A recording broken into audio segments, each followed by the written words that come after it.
Roh Kudus mengalir secara tak terbatas di tempat ini. Kau menjamah setiap kami Tuhan. Kami percaya pagi hari ini kami terima kekuatan baru yang daripada Engkau Tuhan. Kami di-recharge kembali Tuhan. Kami di-refresh kembali. Setiap kami yang lemah, kami dikuatkan.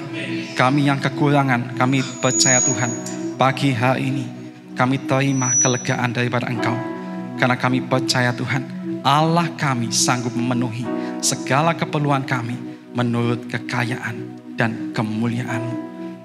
Kami mau persiapkan hati kami Tuhan untuk menerima taburan benih firman-Mu Tuhan. Kami serahkan jam pemberitaan firman-Mu ini ke dalam tangan-Mu Tuhan. Roh Kudus bekerja secara tak terbatas. Engkau membajak hati setiap kami Tuhan. Biarlah hati kami menjadi tanah yang subur. Supaya setiap benih firman yang ditabur dalam kehidupan kami, dalam hati kami Tuhan, menjadi bekal untuk kami tetap kuat menghadapi seminggu ke depan Tuhan. Kami percaya Tuhan, saat benih firman itu masuk dalam hati kami dan menjadi rema dalam kehidupan kami Tuhan, apapun tantangan yang kami hadapi seminggu ke depan, sekalipun itu tidak akan menggoyahkan iman kami, sekalipun itu tidak akan membuat kami mundur, karena kami pagi ini dikuatkan kembali. Terima kasih Tuhan Yesus. Kau pakai hamba-Mu ini Tuhan untuk menyampaikan sabda kebenaran firman-Mu. Bila Engkau pakai setiap kata-kata yang keluar daripada mulut hamba-Mu ini Tuhan. Bila setiap kata-kata yang keluar ada kuasa untuk mengobati hati kami yang terluka. Ada kuasa untuk menguatkan setiap kami. Ada kuasa untuk mengubah hidup setiap kami. Makin hari makin serupa dengan Engkau. Terima kasih Tuhan Yesus, kami sambut firman-Mu. Setiap kita yang siap untuk menerima firman Tuhan, sama-sama katakan dengan antusias, amin. Silakan duduk Bapak Ibu saudara sekalian. Saya menyambut bagi saudara sekalian yang hadir dalam ibadah pagi hari ini, maupun saudara sekalian yang bergabung lewat tayangan ibadah online. Ada berapa banyak yang sukacita pagi ini? Yang sukacita, mari lambaikan tanganmu yang sukacita. Yang sukacita, mari sebelum mendengarkan firman Tuhan, kau toleh kanan kirimu, depan belakangmu sambil katakan Tuhan Yesus baik. Mari toleh kanan kirimu, depan belakangmu, katakan Tuhan Yesus baik. Apapun yang kita lalu, kita percaya kita punya Tuhan Yesus yang baik, yang selalu setia menemani kita. Haleluya. Selamat datang, selamat bergabung kembali Bapak Ibu saudara sekalian. Belum lama ini kalau kita amati apa yang terjadi di sekitar kita, ada banyak orang yang resah. Bahkan sempat viral di media sosial kemarin kalau kita lihat di Instagram. Masa itu sampai turun ke jalan, melakukan aksi penjarahan dan juga aksi pembakaran di mana-mana. Dan kalau kita telusur penyebabnya itu apa? Ini loh, karena ada banyak orang mereka yang merasa gak adil. Pagi ini saya ajak kita renungkan sama-sama. Apa yang terjadi ketika keadilan itu dipertanyakan? Firman Tuhan berkata di dalam Mazmur 103 ayat 6. Tuhan menjalankan keadilan dan hukum bagi segala orang yang diperas. Namun sayang, katanya kalau Tuhan itu adil, mengapa? Banyak orang mereka merasa diperlakukan gak adil. Yang pertama, seperti yang Ayub katakan dalam Ayub 21 ayat 5. Mengapa orang fasik atau orang yang gak kenal Tuhan tetap hidup menjadi tua, bahkan menjadi bertambah-tambah kuat. Dengan kata lain, Tuhan, kalau Engkau itu adil, mengapa Tuhan itu biarkan orang yang dalam tanda kutip jahat, kok malah kelihatannya hidupnya enak-enak saja, malah tambah hari tambah kaya, tambah sukses, malah rasanya hidupnya itu tambah bahagia. Kemudian satu pertanyaan ini muncul, Tuhan, di manakah keadilan-Mu? Bapak Ibu saudara sekalian, kalau kita perhatikan sejak perjanjian lama, sebetulnya ada banyak yang sudah kecewa sama Tuhan. Karena mereka merasa Tuhan itu enggak adil. Kita lihat sekalipun notabene mereka itu pemimpin-pemimpin rohani. Mereka itu tokoh-tokoh rohani yang terkenal. Yang pertama, kita bisa lihat ada seorang tokoh yang namanya Yeremia. Karena kekecewaannya sama Tuhan, dia berkata, lebih baik aku berhenti bernubuat. Karena apa? Faktanya dia sudah sungguh-sungguh setia melayani Tuhan. Tapi apa yang dia dapat? Yang dia dapat, dia malah diejek, dia malah dicaci, dia malah dipukuli, dia bahkan malah dipenjara dan dianggap pembawa sial. Yang kedua, kita melihat seorang tokoh yang bernama Asaf. Karena kekecewaannya sama Tuhan, dia berkata, gak ada gunanya lagi aku jadi orang benar. Karena faktanya, dia sudah jadi orang benar. Dan dia lihat orang-orang benar, mengapa hidupnya itu malah menderita. Dan hidupnya itu malah tertindas. Kebalikannya, orang yang jahat, orang yang fasik, hidupnya itu malah makmur, damai-damai, tenang-tenang, aman-aman saja. Kemudian kita sama-sama bertanya juga, Tuhan, di manakah keadilan? Yang terakhir kita lihat seorang tokoh yang bernama Ayub. Karena kekecewaannya sama Tuhan, dia sampai berkata, lebih baik aku tidak pernah dilahirkan. Karena faktanya apa yang dia dapat, dia sudah sungguh-sungguh setia melayani Tuhan, setia ikut Tuhan, tapi dia malah dalam sekejap hartanya habis, ludes, dan semua anak-anaknya mati. Bahkan dirinya sendiri terkena sakit borok yang parah dari ujung kepala hingga ujung kaki. Bapak, Ibu, Saudara sekalian, semua tadi kalau kita bisa simpulkan, alasannya sama seperti yang Habakuk katakan dalam Habakuk 1 ayat 3. Tuhan, mengapa engkau membiarkan aku melihat kelaliman? Dengan kata lain, Tuhan, mengapa engkau diam saja? Tuhan, kenapa engkau diam saja saat aku dipukuli, saat aku dicaci, saat aku diejek, saat aku diperlakukan gak adil? Kemudian kita bertanya, aku sudah ikut Tuhan setia, sungguh-sungguh, aku dapat apa? Mengapa orang yang setia, yang sungguh-sungguh sama Tuhan, hidupnya malah menderita, hidupnya malah tertindas? Kemudian kita bertanya, kalau gitu aku ikut Tuhan, untuk apa kalau ujung-ujungnya seperti ini? Bapak, Ibu, Saudara sekalian, bulan Agustus tahun 2019 yang lalu, ada seorang bernama Marty Simpson. Dia adalah seorang worship leader dan juga penulis lagu terkenal dari sebuah gereja mega church di Australia, yaitu Hillsong. Gak disangka Bapak, Ibu, Saudara sekalian, beberapa lagunya mungkin kita sudah gak asing, seperti King of Majesty dan Know That You Are Near. Pada masanya lagu-lagu ini sempat ngetren. Hampir semua gereja menyanyikan lagu ini, terutama King of Majesty. Gak disangka Bapak, Ibu, Saudara sekalian, orang ini yang bernama Marty Simpson, padahal sudah 20 tahun, gak main-main, bukan 1, bukan 2, bukan 5, tapi 20 tahun dia sudah melayani Tuhan. Akhirnya dia memutuskan mundur dari pelayanannya, untuk sementara break dari yang kegiatan gereja-gereja. Dan dia bahkan membuat suatu pernyataan yang kontroversial. Dia berkata, saya lelah dengan kemunafikan di gereja. Mengapa Tuhan yang penuh kasih membiarkan begitu banyak penderitaan? Dan dia juga berkata, mengapa begitu banyak orang jahat yang tetap hidup bebas dan Tuhan diam saja? Bapak, Ibu, Saudara sekalian, pagi ini izinkan saya mau sampaikan suatu yang sangat penting. Hari-hari ini tanpa kita sadari, dunia kekristenan sedang dilanda dengan suatu krisis iman terbesar, di mana ada banyak yang seringkali meninggalkan imannya. Mengapa? Bukan karena merasa Tuhan gak berkuasa. Mereka percaya Tuhan itu berkuasa, sangat berkuasa. Tapi Tuhan itu hanya diam saja saat ketidakadilan merenggut harapan mereka.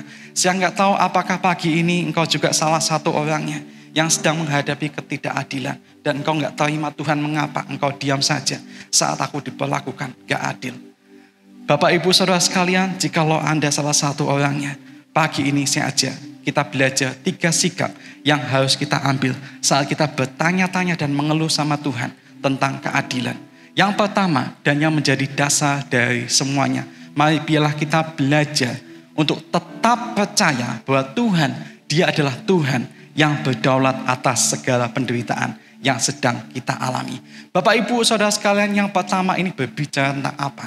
Seberapa sering engkau alami kegagalan atau kesuksesan dalam hidupmu? Tanpa kita sadari, seringkali mungkin kita suka mengeluh sama Tuhan. Tuhan, mengapa engkau biarkan orang yang fasik, orang yang jahat, hidupnya itu malah sukses terus. Sedangkan aku yang sudah setia melayani engkau sungguh-sungguh, hidupku itu malah gagal, dari gagal yang satu, gagal yang lain lagi, gagal yang lain lagi. Rasanya hidupku itu malah terkena kutuk Tuhan. Selalu sial terus, dan sial terus. Lalu kita bertanya-tanya, Tuhan, di manakah keadilan? Bapak Ibu Saudara sekalian, pagi ini saya mengajak kita belajar dari seorang tokoh di Alkitab yang mengalami hal yang serupa, yang bernama Yusuf. Yang menarik kalau kita simak lebih jelasnya, kisah Yusuf ini berawal saat dia berusia 17 tahun. Dia harus terima fakta ketidakadilan yang menimpa dia, di mana dia dibenci, dihina, dimasukkan sumur dan dijual oleh saudara-saudaranya sendiri. Dan dalam sekejap dia juga harus terima fakta bahwa dia dari yang dulunya biasa diagung-agungkan, hidup dalam kemewahan, sekarang harus terima fakta berstatus sosial rendah, menjadi budak di rumah Potifar. Bahkan di kemudian hari dia malah difitnah, berzina dengan istri Potifar. Dan yang parahnya lagi, dia harus juga terima ketidakadilan, di penjara tanpa kesalahan. Bahkan satu-satunya menjadi harapan dia untuk dia bisa keluar dari penjara dan menjadi orang bebas itu kandas saat dia dilupakan oleh temannya sendiri, yaitu sang juru minuman. Tapi siapa menyangka di akhir cerita Tuhan angkat dia, Tuhan pulihkan statusnya menjadi salah satu penguasa di Mesir. Dan puji Tuhan, dia akhirnya juga bisa bertemu dengan keluarganya kembali. Kalau kita hitung gak main-main, kurang lebih dari umurnya 17 tahun sampai kira-kira 30 tahun itu kurang lebih berarti ada sekitar 14 tahun. 14 tahun masa-masa dia harus mengalami penderitaan terlebih dahulu. Hari-hari yang penuh dengan tekanan. Yang menarik Bapak Ibu Saudara sekalian, kalau kita perhatikan respon dari Yusuf ini saat dia menghadapi ketidakadilan yang menimpanya. Dia berkata di dalam Kejadian 50 ayat 20 pada orang-orang yang menjahati dia. Dia berkata, memang kamu telah mereka-rekakan yang jahat terhadap aku, tetapi Allah telah mereka-rekakannya untuk kebaikan, dengan maksud melakukan seperti yang terjadi sekarang ini, yakni memelihara hidup suatu bangsa yang besar. Bapak Ibu Saudara sekalian, dari respon Yusuf tadi, kita belajar, kita mengenal suatu konsep yang namanya kedaulatan Allah. Dan tentang kedaulatan Allah ini yang pertama kita belajar bahwa yang namanya Allah itu berdaulat atas setiap niat manusia. Manusia boleh membuat rencana apapun dalam hatinya, tapi pada akhirnya Allah itu yang menentukan hasil akhirnya sesuai dengan kehendaknya. Dan satu hal yang patut kita pegang, gak ada satu rencana manusia pun yang sanggup menggagalkan maksud Allah, yang sanggup menggagalkan rencana Allah. Dan yang kedua, kita belajar bahwa Allah itu sanggup mengubah setiap kejahatan menjadi kebaikan. Kita belajar bahwa Allah itu mampu. Dari kisah Yusuf kita belajar Allah mampu memakai bahkan kejahatan sekalipun untuk tujuan yang mulia. Yusuf itu adalah salah satu bukti nyata. Sekalipun ada banyak orang, sekalipun saudara-saudaranya sendiri bahkan menjahati dia, membuat dia di titik terendah dalam hidupnya. Bukan hanya menjadi budak, tapi menjadi narapidana. Tapi yang menarik di akhir ceritanya, Tuhan angkat dia, Tuhan pulihkan dia menjadi salah satu penguasa di Mesir. Dan yang terakhir tentang kedaulatan Allah ini kita belajar bahwa Allah punya rencana besar melebihi pemahamanmu. Ketahuilah Bapak Ibu Saudara sekalian, setiap peristiwa yang Tuhan izinkan terjadi pasti memiliki tujuan ilahi tersendiri. Kita perlu belajar pagi hari ini bahwa dalam big picture-nya atau rancangan besarnya, Tuhan itu ingin kita saksikan sendiri bahwa Allah itu sanggup, bahkan terlalu sanggup untuk memelihara kita dengan caranya yang ajaib.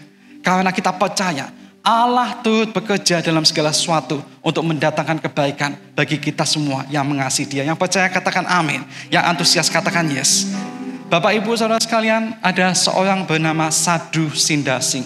Dari kecil dia merupakan seorang penganut Sikh yang sangat taat. Dan gak tahu kenapa orang ini dia sangat benci itu yang namanya kekristenan. Bahkan suatu kali dia sempat bakar yang namanya Alkitab di depan umum.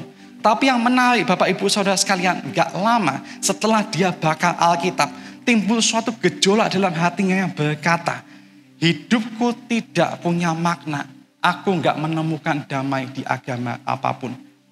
Dan yang menarik lagi, 3 hari setelah dia bakar itu Alkitab, dia berdoa dengan sungguh-sungguh, ya Allah, jika engkau sungguh ada, tunjukkanlah diriku jalannya benar, atau aku akan mati. Dan yang luar biasa, gak lama setelah itu dia rasakan ada suatu cahaya yang terang, yang memenuhi kamarnya. Dan di momen itu dia sadar itu tidak lain adalah pribadi Yesus. Singkat cerita, orang yang bernama Sadhu Sindasing ini, dia bertobat, lalu terima Yesus sebagai Tuhan dan Juru Selamat. Namun sayang Bapak Ibu Saudara sekalian, seiring berjalannya waktu, ternyata menjadi pengikut Kristus itu enggak mudah. Dia harus terima ketidakadilan yang menimpanya. Dia harus terima konsekuensinya, di mana dia harus ditolak dan diusir dari rumah oleh keluarganya sendiri. Bahkan dia sempat diracun oleh saudara laki-lakinya supaya mati demi menutup aib keluarganya. Dalam pelayanannya dia malah dilempari batu, dipukuli dan diusir massa, bahkan sempat gak bisa makan beberapa hari. Dan yang parahnya, yang paling parah, dia karena pelayanan sempat diikat dan dibuang ke sumur.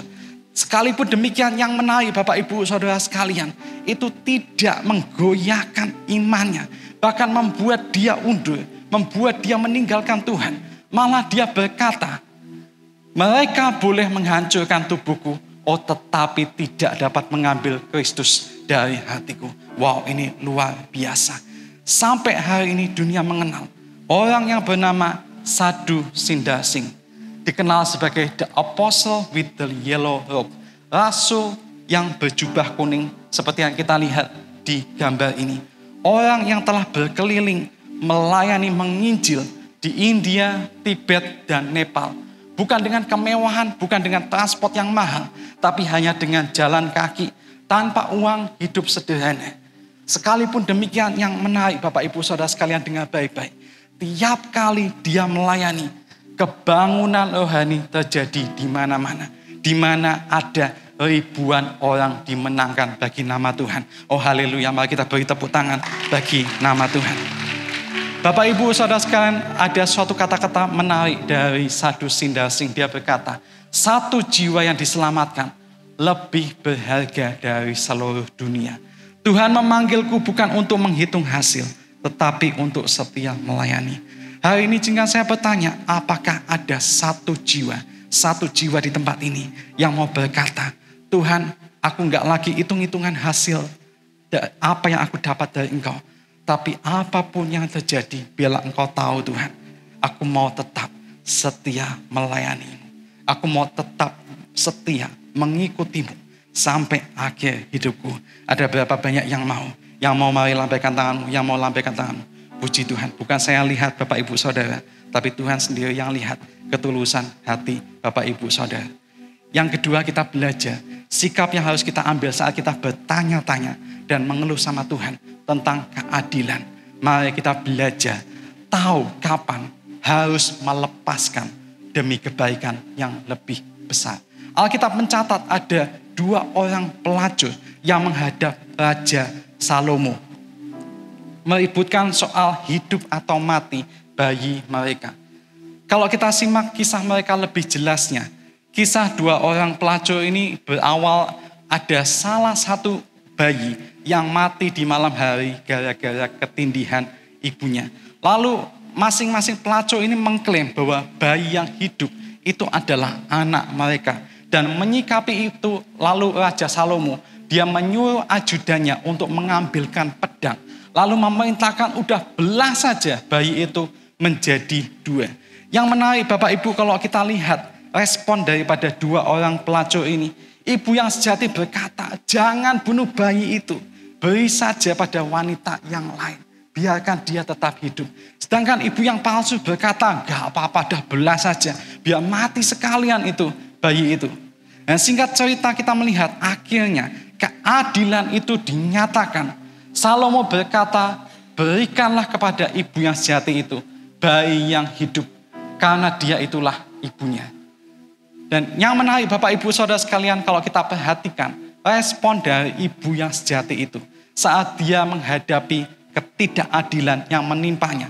Dia berkata di dalam 1 Raja-Raja 3 ayat 26.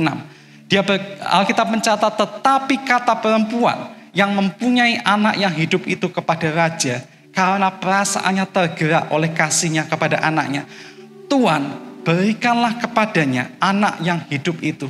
Jangan sekali-kali membunuhnya. Dengan kata lain, ibu yang sejati ini, dia rela lepaskan apa yang menjadi beban pikirannya saat itu. Yaitu haknya atas bayinya sendiri. Demi kebaikan yang lebih besar. Yaitu supaya bayinya tetap hidup. Bapak Ibu Saudara sekalian, dari respon ibu yang sejati ini, hari ini kita mengenal, kita belajar tentang suatu konsep lagi. Yang namanya iman yang tangguh. Dan saat berbicara tentang iman yang tangguh, yang pertama kita belajar untuk rela lepaskan apa yang membebani pikiranmu saat ini. Karena iman yang sejati percaya, setiap kehilangan di tangan Tuhan selalu mengarah pada berkat yang lebih besar. Dengan kata lain apa? Kalau bisa diringkas lebih sederhananya, kita mau belajar untuk let it go. Sama-sama katakan let it go. Bapak Ibu Saudara sekalian, saya mau sampaikan let it go ini bukan hanya berlaku di film Frozen saja. Tapi ada baiknya kita praktekkan dalam kehidupan kita sehari-hari. Saat kita let it go itu berarti apa? Kita betul-betul legowo. Udah pagi, siang, malam kita nggak usah mikirin beban kita. Karena kita percaya, sekali lagi saya mau katakan Allah turut bekerja dalam segala sesuatu untuk mendatangkan kebaikan bagi kita semua yang mengasihi Dia. Yang percaya katakan amin, yang antusias katakan yes. Bapak Ibu Saudara sekalian, memang kalau kita di posisi ibu yang sejati itu, gak mudah Bapak Ibu untuk kita let it go, untuk kita rela lepaskan apa yang menjadi hak kita. Mungkin kita akan menjerit sama Tuhan sekeras-kerasnya. Tuhan, aku cuma punya ini loh Tuhan. Anakku satu-satunya. Mengapa engkau kok tega Tuhan? Mengapa engkau kok begitu kejam Tuhan? Di manakah keadilanmu? Bapak Ibu Saudara sekalian, tahukah engkau? Itu juga yang Bapa di surga lakukan. Saat Bapa let it go. Rela lepaskan Yesus Kristus, anak satu-satunya. Untuk mati di atas kayu salib. Demi menebus dosa setiap kita. Bapak Ibu Saudara sekalian yang indah, saat engkau berani untuk let it go, saat engkau berani untuk rela lepaskan, nurut sama Tuhan, engkau akan alami seperti yang Daud rasakan di dalam Mazmur 30 ayat 11. Engkau telah mengubah ratapanku menjadi tari-tarian, kain kabungku kau buka, pinggangku kau ikat dengan sukacita. Yang menarik, padahal kalau kita perhatikan kondisi Raja Daud saat itu, dalam usianya yang sekitar 40-50 tahun, kondisinya itu hampir mati akibat tekanan batin dan dosa yang harus dia tanggung, yang begitu berat yang menimpa dia. Dia bahkan sampai berkata di dalam Mazmur 38 ayat 3-8, tidak ada yang sehat pada dagingku, tidak ada yang selamat pada tulang-tulangku. Luka-lukaku berbau busuk dan bernanah. Aku lesu dan hancur sehancur-hancurnya. Tapi yang menarik Bapak Ibu Saudara sekalian, firman Tuhan mencatat ketika Daud dia datang kepada Tuhan, Alkitab mencatat Tuhan ubahkan ratapannya menjadi tarian. Tuhan ubahkan ratapannya menjadi sukacita yang besar. Bapak Ibu Saudara sekalian, saya nggak tahu apa yang menjadi beban pikiranmu saat ini.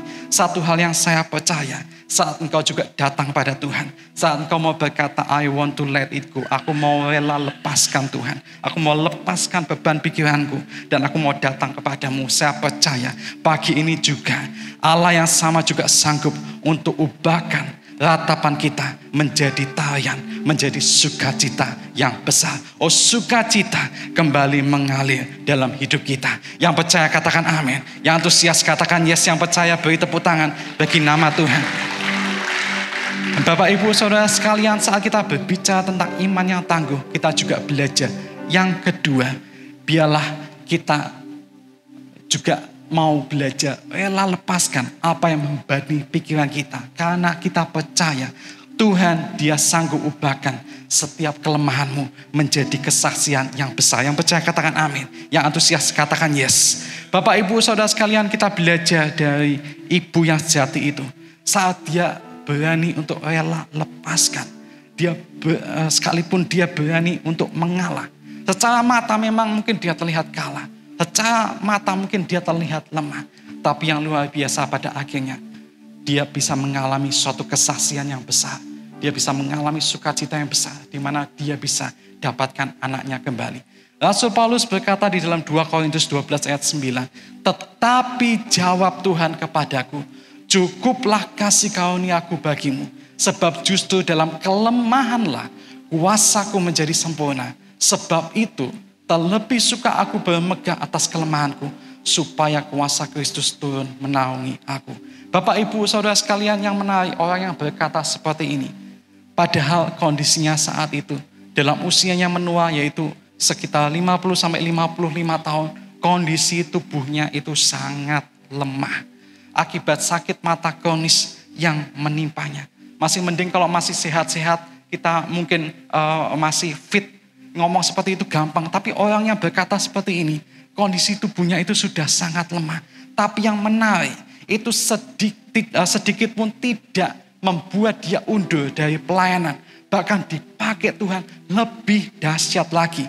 Dan kita bisa melihat buah pelayanan dari Rasul Paulus dengan kondisi tubuhnya yang sudah sangat lemah.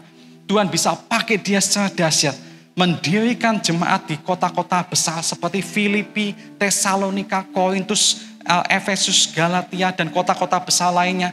Dia bisa dipakai Tuhan secara dahsyat juga untuk menginjil ke Yunani, Asia kecil, Makedonia, dan juga Roma.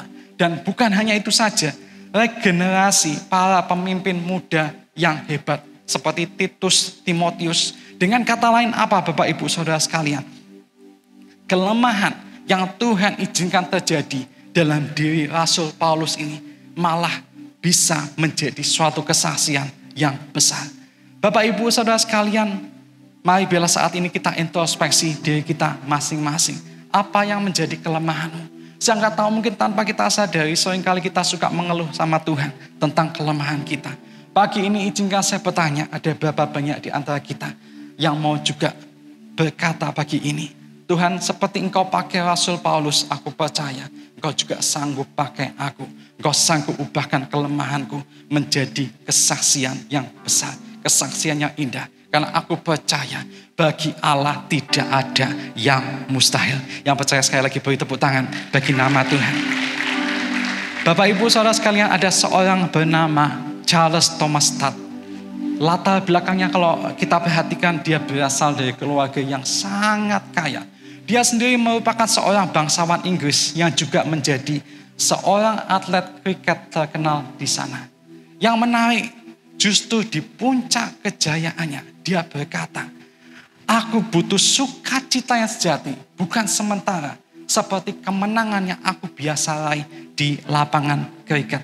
Dan kalau kita perhatikan titik balik dalam hidupnya, itu adalah saat dia mendengar khotbah dari seorang penginjil yang bernama D.L. Moody. Tuhan sentuh hatinya. Saat penginjil itu dia berkata, jika Yesus Kristus, Tuhan yang mulia, rela mati demi aku, maka apapun yang aku lepaskan baginya takkan pernah terlalu besar. Dan yang menarik, di hari itu juga dia ambil komitmen, aku mau rela lepaskan segalanya demi mengikut Kristus, demi melayani Kristus. Dan bahkan yang luar biasa, dia rela lepaskan seluruh kekayaannya untuk membantu ladang pelayanan misi. Dan singkat cerita, orang yang bernama Charles Thomas Studd ini, dia mengabdikan dirinya menjadi misionaris di Tiongkok, India, dan Afrika. Yang kasihan Bapak Ibu Saudara sekalian kalau kita simak akhir cerita hidupnya. Orang yang bernama Charles Thomas Studd ini, dia wafat di Afrika hanya sebagai orang yang miskin secara materi. Sungguh kasihan. Tapi yang menarik Bapak Ibu Saudara sekalian, gak main-main. Kalau kita lihat buah pelayanannya, ada ribuan jiwa mengenal Kristus melalui organisasi penginjilan yang dia dirikan, yaitu Worldwide Evangelization Crusade. Sampai hari ini tercatat ada lebih dari 2.000 misionaris yang Tuhan utus untuk menginjil, melayani lebih dari 90 negara, di mana kurang lebih ada sekitar 2.600 jiwa yang bertobat. Oh haleluya, sekali lagi beri tepuk tangan bagi nama Tuhan. Bapak Ibu Saudara sekalian, ada satu kata-kata indah dari Charles Thomas Studd. Dia berkata, Kristus tidak memanggil mereka yang hanya berani melangkah dalam zona nyamannya, tetapi mereka yang berani menggenggam hal-hal yang tampak mustahil bersamanya. Hari ini jika saya bertanya, ada berapa banyak di antara kita yang juga mau berkata, Tuhan, aku mau melangkah keluar dari zona nyamanku dan aku mau melangkah bersama dengan Engkau. Aku percaya Engkau sanggup pakai aku untuk lakukan hal yang mustahil bersama denganmu. Karena aku percaya Engkau adalah ahlinya pembuat mujizat. Engkau sanggup mengubahkan setiap kemustahilan menjadi mujizat. Karena aku percaya bagi Allah tidak ada yang mustahil. Oh, yang mau katakan amin. Yang mau katakan amin lebih keras lagi. Yang mau sekali lagi beri tepuk tangan bagi nama Tuhan. Kita percaya yang Allah yang sama hari ini juga sanggup pakai kita untuk lakukan hal-hal yang mustahil bersamanya. Kita mau lanjut, sikap terakhir yang harus kita ambil saat kita bertanya-tanya dan mengeluh sama Tuhan tentang keadilan. Mari biarlah kita belajar, kita sadar Tuhan punya cara tersendiri untuk memproses kita. Bapak Ibu Saudara sekalian, yang terakhir ini berbicara tentang apakah engkau mau terima prosesmu atau enggak. Saya mau katakan ini enggak mudah. Karena ini menyangkut apakah kita mau memilih untuk tetap setia atau murtad dari Tuhan. Bapak Ibu Saudara sekalian, hari ini saya mengajak kita belajar dari seorang tokoh di Alkitab yang bernama Ayub, di mana melalui proses yang Tuhan izinkan terjadi dalam hidupnya, dia akhirnya terbukti sebagai seorang yang setia. Kalau kita simak lebih jelasnya, kisah Ayub ini berawal di usianya yang 70 tahun. Dia tiba-tiba kehilangan seluruh hartanya. Alkitab mencatat dalam sekejap semua yang dia miliki, ada yang namanya itu sapi, ada yang namanya itu keledai, ada kambing, domba, bahkan semua semua budak-budaknya itu mati dalam sekejap. Disusul dengan kematian 10 anak-anaknya gara-gara ketindihan rumahnya yang roboh. Bahkan Ayub sendiri, dia sempat mengalami sakit borok yang parah dari ujung kepalanya sampai ujung kakinya. Dan yang paling menyedihkan Bapak Ibu, yang paling menyakitkan, di dalam kondisi seperti itu, istrinya bukan menyokong dia, mensupport dia, tetapi justru malah menghina dia, mengata-ngatain dia, bukan main. Dan lalu dia juga ditinggal oleh teman-temannya, dijauhi masyarakat karena dianggap orang ini terkena kutuk. Tapi yang menarik Bapak Ibu Saudara sekalian, di akhir cerita Tuhan adakan pemulihan besar atas diri Ayub, di mana Tuhan pulihkan kekayaan Ayub, gak main-main, 2 kali lipat. Lalu anak-anaknya yang mati Tuhan ganti dengan 10 anak yang baru. Bahkan yang menarik, Ayub sendiri gak main-main, Tuhan beri umur yang panjang. Dan saya mau katakan bukan hanya panjang, tapi sangat panjang. Alkitab mencatat setelah itu Ayub masih hidup gak main-main 140 tahun lagi. Kalau zaman sekarang orang hidup sampai usia 70 tahun itu sudah luar biasa. Tapi Tuhan kasih bonus gak main-main.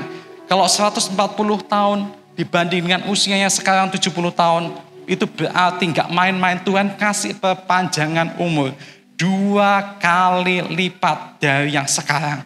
Wow, luar biasa. Nah, yang menarik kalau kita perhatikan respon Ayub saat dia menghadapi proses. yang Tuhan izinkan terjadi dalam hidupnya. Dia berkata di dalam Ayub 2 ayat 10. Tetapi jawab Ayub kepada istrinya, engkau berbicara seperti perempuan gila. Apakah kita mau menerima yang baik dari Allah, tetapi tidak mau menerima yang buruk? Dan garis bawahi di bagian terakhir dikatakan, dalam kesemuanya itu, Ayub tidak berbuat dosa dengan bibirnya. Bapak, Ibu, Saudara sekalian, dari respon Ayub ini kita belajar hari ini. Saat engkau sedang diproses sama Tuhan, saya nggak tahu apa proses yang engkau lalui hari-hari ini. Satu hal yang patut kita pegang. Saat engkau sedang diproses sama Tuhan, mari biarlah engkau mau belajar, tetap percaya kepadanya. Bukan hanya ketika hidupmu baik-baik saja, tenang-tenang saja, aman-aman saja. Tapi biarlah engkau juga tetap percaya pada Tuhan. Saat engkau gak ngerti apapun maksudnya. Bapak, Ibu, Saudara sekalian, yang menarik kalau kita perhatikan yang namanya proses pemurnian emas. Emas itu harus terlebih dahulu dipanaskan dalam api yang sangat panas. Mungkin itu suhunya lebih dari 1000 derajat Celcius. Supaya apa? Yang namanya segala kotoran itu lepas, meleleh. Sehingga akhirnya emas itu bisa berkilau-kilau indah. Dan yang menarik Bapak, Ibu, Saudara sekalian, setelah emas itu menjadi emas yang murni, gak main-main. Harganya naik hampir 2 kali lipat. Bapak, Ibu, Saudara sekalian, saya nggak tahu proses apa yang sedang kau lalui hari-hari ini. Satu hal yang harus kita pegang. Saat engkau sedang diproses sama Tuhan, sebetulnya Tuhan sedang ingin memunculkan keindahanmu. Sehingga engkau bisa berkilau-kilau seperti emas yang indah, yang harganya tak ternilai harganya. Yang mau katakan amin, yang setuju katakan amin. Dan Bapak, Ibu, Saudara sekalian, yang menarik di akhir kata, Ayub dia mencabut segala perkataan yang sia-sia. Dan dia berkata di dalam Ayub 42 ayat 5. Hanya dari kata orang saja aku mendengar tentang engkau. Tetapi sekarang mataku sendiri memandang engkau. Bahwasanya Tuhan itu baik dan ajaib segala yang telah diperbuatnya. Dari respon Ayub yang kedua ini, kita belajar bahwa saat kita sedang diproses oleh Tuhan, terkadang Tuhan itu membiarkan yang namanya badai itu sengaja ada dalam hidup kita supaya apa? Agar kita berhenti dari hanya mendengar tentang Tuhan, menjadi mulai melihatnya bekerja dalam hidup kita secara pribadi. Seperti Ayub yang pada akhirnya dia berkata di dalam Ayub 42 ayat 2, aku tahu bahwa engkau sanggup melakukan segala sesuatu dan tidak ada rencanamu yang gagal. Bapak, Ibu, Saudara sekalian, saya nggak tahu proses apa yang sedang engkau lalui hari-hari ini. Biarlah kita percaya bahwa ada Tuhan yang selalu setia menemani kita. Gak pernah meninggalkan kita. Saat engkau sedang diproses oleh Tuhan, ketahuilah bahwa Tuhan sebetulnya ingin kita. Angkat kita. Ayo anakku, jangan tetap berhenti di level ini. Jangan tetap berhenti di sini. Aku ingin engkau naik ke next level. Naik ke next level itu artinya apa? Ayo kita naik. Bukan hanya levelnya dari cuma dengar tentang Tuhan. Kita biasa cuma dengar firman aja. Tiap datang ke gereja cuma biasa dengar saja. Tapi Tuhan ingin kita naik ke next level. Dan naik ke next level itu artinya kita mau terima proses Tuhan.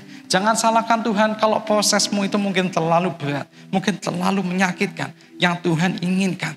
Tuhan ingin kita naik ke next level. Naik ke next level itu kita alami perjumpaan pribadi dengannya. Dan kita bisa alami kuasanya sendiri. Bahwa Allah yang kita sembah, Yesus Kristus, dia sebagai satu-satunya penolong dalam kesesakan. Sangat-sangat terbukti. Karena sekali lagi saya mau katakan, dia adalah ahlinya pengubah setiap kemustahilan menjadi mujizat. Untuk angkat kita from glory to glory. Dari kemuliaan menuju kemuliaan. Sekali lagi beri tepuk tangan yang meriah bagi nama Tuhan. Saya mau tambahkan sedikit yang menarik Bapak, Ibu, Saudara sekalian. Setelah kondisi Ayub Tuhan pulihkan. Alkitab mencatat. Di dalam Ayub 42 ayat 15. Gak main-main kita lihat karya Allah yang luar biasa. Yang begitu besar. Yang Tuhan nyatakan dalam hidupnya. Dikatakan tidak ada perempuan yang secantik anak-anak perempuan Ayub di seluruh negeri itu. Dan kalau kita pelajari arti nama anak-anak perempuan dari Ayub ini sungguh indah. Yang pertama yaitu Yemimah, yang artinya itu merpati, yang merupakan simbol dari kedamaian dan keindahan batin. Bapak, Ibu, Saudara sekalian, satu hal yang patut kita pegang. Saat hatimu murni seperti merpati, maka engkau akan mampu melihat keindahan Tuhan, sekalipun di tengah dunia yang keras. Karena Dia betul-betul adalah Raja damai yang sejati. Yang setuju katakan yes, yang percaya katakan yes. Dan yang kalau kita lanjut, nama anak perempuan Ayub yang kedua, ini adalah Ketsiah atau Kesia, yang artinya itu adalah cinnamon atau kayu manis, yang merupakan simbol dari reputasi yang baik. Bapak, Ibu, Saudara sekalian, semua katakan, proses yang Tuhan izinkan terjadi dalam hidupmu itu ujung-ujungnya supaya apa? Supaya kita memiliki reputasi yang baik. Dan reputasi yang baik itu dengan baik-baik diwakili dengan satu kata. Reputasi yang baik itu diwakili dengan satu kata, yaitu integritas. Sama-sama katakan integritas. Bapak, Ibu, Saudara sekalian, ketahuilah, hidup yang berintegritas itu seperti aroma kayu manis. Gak perlu berteriak untuk dikenali, cukup hadir untuk mengharumkan. Bapak, Ibu, Saudara sekalian, semua katakan, kita gak perlu berteriak keras-keras untuk kita memiliki reputasi yang baik. Bila kita cukup untuk kita bisa menjadi garam dan terang dunia dimanapun saja engkau Tuhan tempatkan. Yang mau katakan amin, yang antusias katakan yes. Bapak, Ibu, Saudara sekalian, kalau kita lanjut, nama anak Ayub yang terakhir yaitu Keren Hapuk, yang artinya tanduk celak. Tanduk celak ini kalau zaman sekarang itu identik dengan tempat kecil untuk menyimpan eyeliner. Wanita-wanita yang sering biasa pakai eyeliner mungkin ada wadah khusus. Dan zaman dulu wadah itu ini tanduk celak dipakai untuk menyimpan eyeliner. Secara rohani, tanduk celak ini berbicara tentang kemuliaan yang dipulihkan. Mengapa? Karena dalam diri kita ada sukacita batin. Ini berbicara tentang hidup kita yang Tuhan telah murnikan, sehingga dalam diri kita muncul kemuliaan Tuhan. Bapak, Ibu, Saudara sekalian, yang Tuhan ingin setiap kita tahu pagi hari ini, bahwa gak ada luka yang sia-sia di tangan Tuhan. Setiap air mata, Tuhan sanggup ubah menjadi kemuliaan yang lebih besar. Saya gak tahu, mungkin ada di antara kita yang datang pada pagi hari ini. Mungkin dalam dirimu ada banyak penuh luka. Satu hal yang saya mau sampaikan, bahwa Yesus Dia sanggup untuk ubahkan setiap tetesan air matamu menjadi kemuliaan yang lebih besar. Karena saya percaya pagi hari ini juga Tuhan sanggup angkat kita dari lembah kekelaman. Tuhan angkat kita dari lembah kekelaman menuju kemuliaan yang lebih besar. From glory to glory, dari kemuliaan menuju kemuliaan. Yang percaya katakan amin, yang antusias katakan yes. Bapak, Ibu, Saudara sekalian, saya mau tutup khotbah hari ini dengan kisah seorang yang bernama Horatio Spafford. Dia merupakan seorang pengacara dan pengusaha sukses dari Chicago. Gak disangka dia harus menerima ketidakadilan yang menimpanya. Di mana dalam sekejap ada rentetan tragedi tragis. Yang pertama, seluruh bisnisnya itu hancur gara-gara kebakaran besar yang terjadi di tahun 1871. Disusul dengan putranya yang meninggal akibat penyakit. Dan yang parahnya, yang paling menyakitkan buat dia, istrinya dan 4 putrinya yang sedang berlayar ke Eropa. Tiba-tiba semua putrinya itu mati, hanya istrinya saja yang selamat. Namun siapa menyangka di balik setiap tetesan air mata yang Horatio Spafford ini lalui, dia mengarang sebuah lagu yang sangat terkenal, yang sampai hari ini dinyanyikan semua orang hampir di seluruh dunia. Sebuah lagu yang berjudul It Is Well With My Soul. Itu tenang dengan jiwaku. Dan dalam lagunya yang indah dia berkata, ketika damai mengalir seperti sungai dan duka datang bergulung seperti ombak laut, apapun yang terjadi engkau telah ajarkanku berkata, It is well with my soul. Jiwaku tenang bersamamu. Bapak Ibu Saudara sekalian, biarlah kata-kata lagu ini pagi ini membawa kembali yang namanya ketenangan dan kedamaian bagi jiwa kita yang mungkin saat ini sedang bergejolak menghadapi ketidakadilan yang kita lalui. Bapak Ibu Saudara sekalian, saya nggak tahu apa yang menjadi lukamu hari ini, apa yang engkau hadapi, yang engkau lalui hari-hari ini. Ingatlah yang pertama, bahwa tetap percaya Tuhan berdaulat atas segala penderitaan yang engkau alami. Ketahuilah bahwa setiap peristiwa yang Tuhan izinkan terjadi dalam hidupmu, ujung-ujungnya pasti mendatangkan kebaikan. Karena kita percaya Allah turut bekerja dalam segala sesuatu untuk mendatangkan kebaikan bagi kita semua yang mengasihi Dia. Yang percaya katakan amin, yang antusias katakan yes. Yang kedua, mari kita mau belajar tahu kapan harus melepaskan demi kebaikan yang lebih besar. Bapak Ibu Saudara sekalian semua katakan, mengalah bukan berarti engkau kalah. Mengalah bukan berarti engkau lemah. Karena kita percaya Tuhan sanggup ubahkan setiap kelemahanmu menjadi kesaksian yang indah. Yang percaya sekali lagi katakan amin. Yang antusias katakan yes. Dan yang terakhir Bapak Ibu Saudara sekalian, mari kita mau belajar. Kita mau sadar Tuhan selalu punya cara tersendiri untuk memproses kita. Saya nggak tahu hari-hari ini proses apa yang sedang kau lalui. Bahkan mungkin ada di antara kita yang banyak hari-hari ini meneteskan air mata. Kita menceritakan nggak kuat Tuhan sama proses yang kau izinkan, terlalu berat Tuhan. Bapak Ibu Saudara sekalian, kita mau belajar. Kita mau tetap percaya sama Tuhan. Bukan hanya di saat semuanya baik. Sekalipun tapi kita nggak ngerti apa maksud Tuhan. Kita mau belajar tetap percaya. Karena hari ini juga Tuhan ingin angkat kita. Anakku ayo naik ke next level, naik ke next level. Jangan berhenti di level ini, ayo naik ke next level. Tuhan ingin kita naik ke next level. Orang yang dari hanya mendengar. Tapi menjadi orang-orang yang mulai hari ini alami perjumpaan pribadi dengan Tuhan. Dan alami kuasanya sendiri dalam hidup kita. Sehingga dengan mulut kita sendiri mulai hari ini dan seterusnya kita dapat berkata, God is good all the time and for all the time. God is good. Tuhan engkau baik untuk setiap waktu dan untuk setiap waktu aku percaya engkau selalu baik bagiku. Yang percaya sekali lagi beri tepuk tangan bagi nama Tuhan.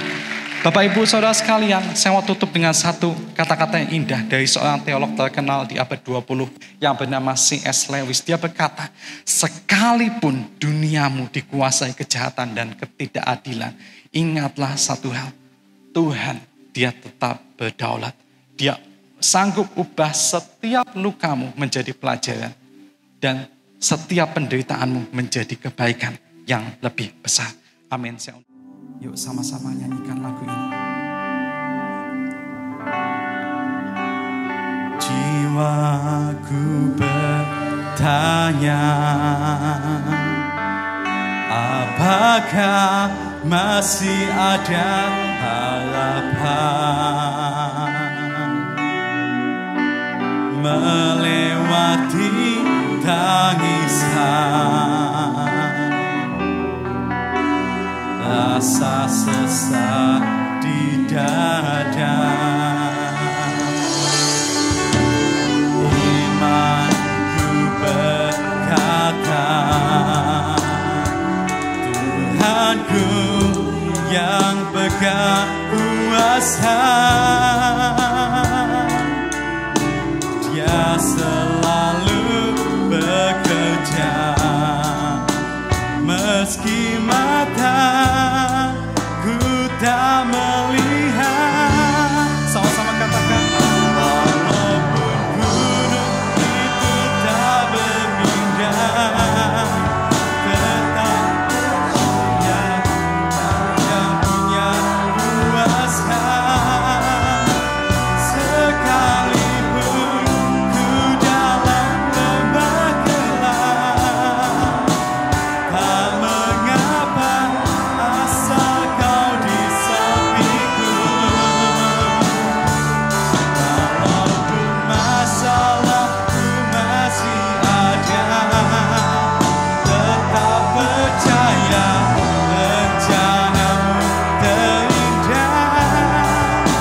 memegang kuasa Yesus.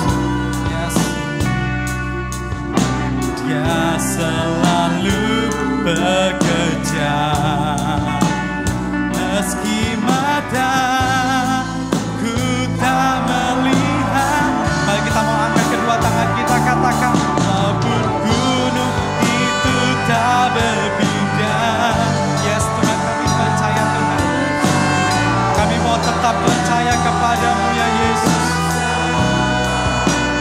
Sekalipun ku dalam lembah gelap, tak mengapa asal kau di sampingku.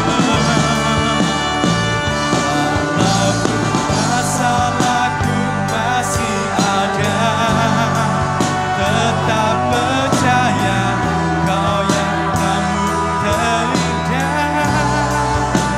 Pribadimu takkan pernah berubah. Yang aku pegang padamu Tuhan yang setia. Lebih tinggi lagi kita mau tinggikan dia, katakan, walaupun gunung itu tak berpindah, tetap percaya kau yang punya kuasa. Yes Tuhan, kami percaya kau yang punya kuasa. Dalam lembah gelap, tak mengapa asal kau di sampingku. Walaupun masalahku masih ada, tetap percaya rencanamu terindah. Pribadimu tak pernah berubah.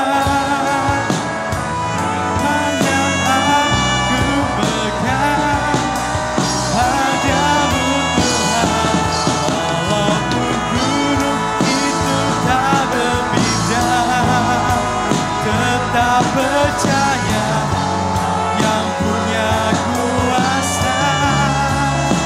Sekalipun ku dalam lembah gelap, tak mengapa asal kau di sampingku.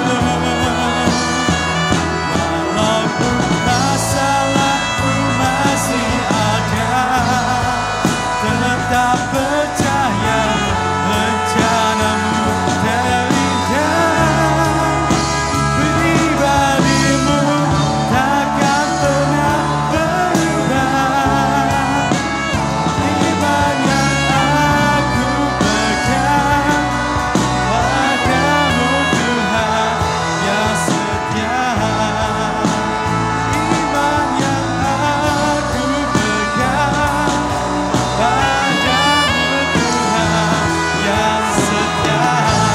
Sekali lagi semua terima, katakan, ku pegang padamu Tuhan yang setia. Haleluya, beri tepuk tangan yang paling meriah bagi nama Tuhan. Terima kasih Tuhan Yesus untuk firman-Mu yang telah menguatkan setiap kami.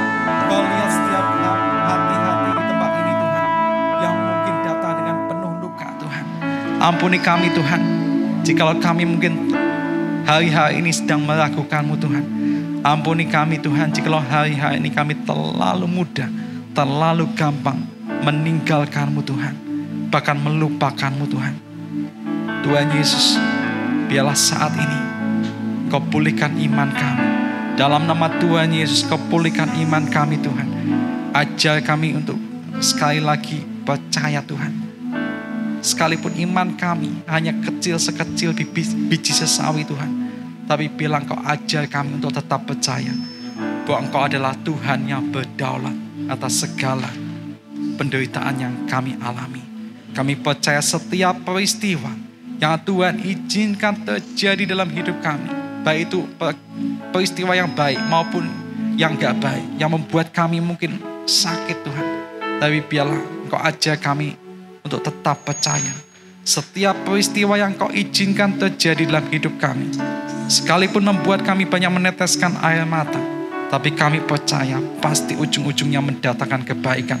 Karena kami percaya, yes, dengan iman kami, Allah turut bekerja dalam segala sesuatu untuk mendatangkan kebaikan bagi kita semua yang mengasihi-Mu.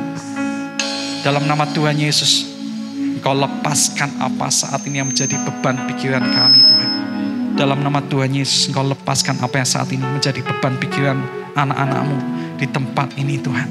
Dalam nama Tuhan Yesus, kami percaya Engkau sanggup ubahkan setiap kelemahan kami menjadi kesaksian yang indah.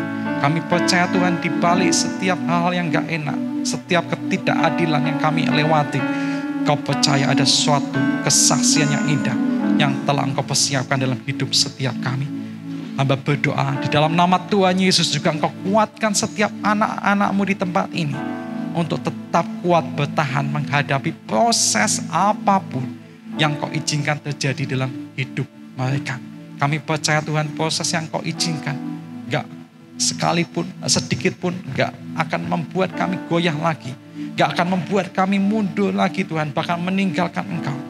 Kami ingin Tuhan, pagi hari ini kami naik ke next level Tuhan, menjadi orang-orang yang bukan hanya menjadi pendengar, tapi kami mau orang-orang yang naik ke next level, orang-orang yang mengalami perjumpaan pribadi denganmu.